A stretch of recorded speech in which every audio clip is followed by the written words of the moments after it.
toerana miteny azafady raha mandrakiteny iny tonga soamatsara eto amin'ny toerana zay manana andraisana nofo magatsika ny tokola Timoty Natan raha Rains saotra n'Andriamanitra manokana sika no zay fa natao n'Andriamanitra hatramin'izao tena zava-dehibe amintsika za zao mahita atsika tonga be dehibe eto dia matsiaro natra hoe tena ty anay mianakavy tokoa anareo matotonga eto tahaka an'izao isorana manokana atsika izany fahitandrina fahitana atsika dododo miazakazaka tsy tafandrimandry efa ray volana eo eo zao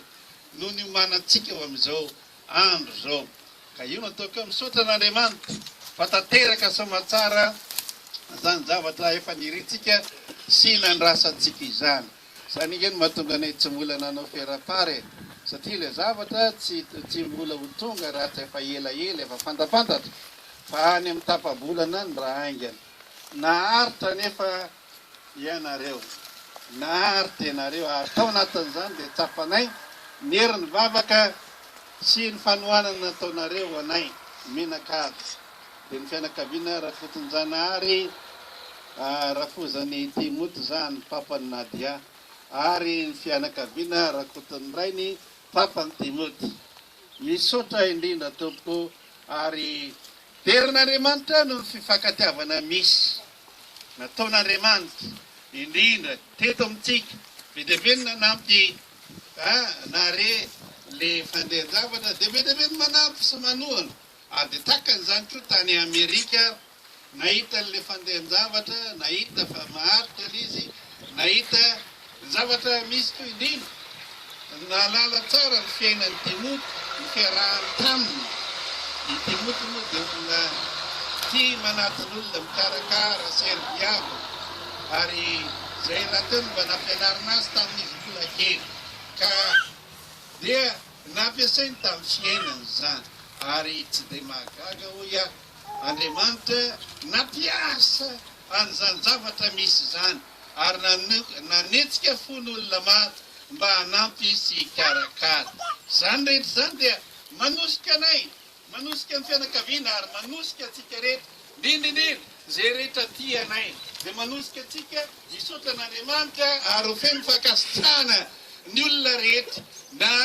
teto toerana eto Madagasikara na ny tany ampita tany Etazonia nietika reny neten'Andriamanitra dia nisy ny zavatra volany ilaina nazona napakatra ny razana misaotra amin'ireny rehetra ireny isika Andriamanitra ny hita sy hanambina azy ary ny poketra zay ny voahany zany any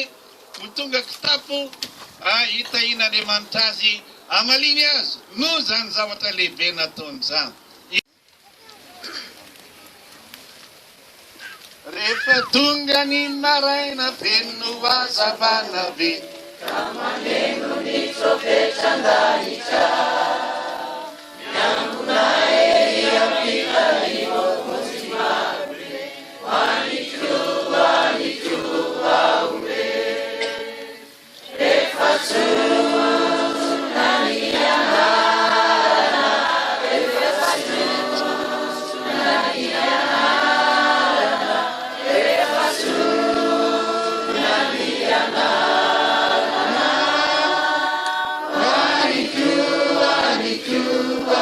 rehefa tsangana ny maty amin'ny tomposoa rehefa tsangana ny maty ao amin'ny tomposo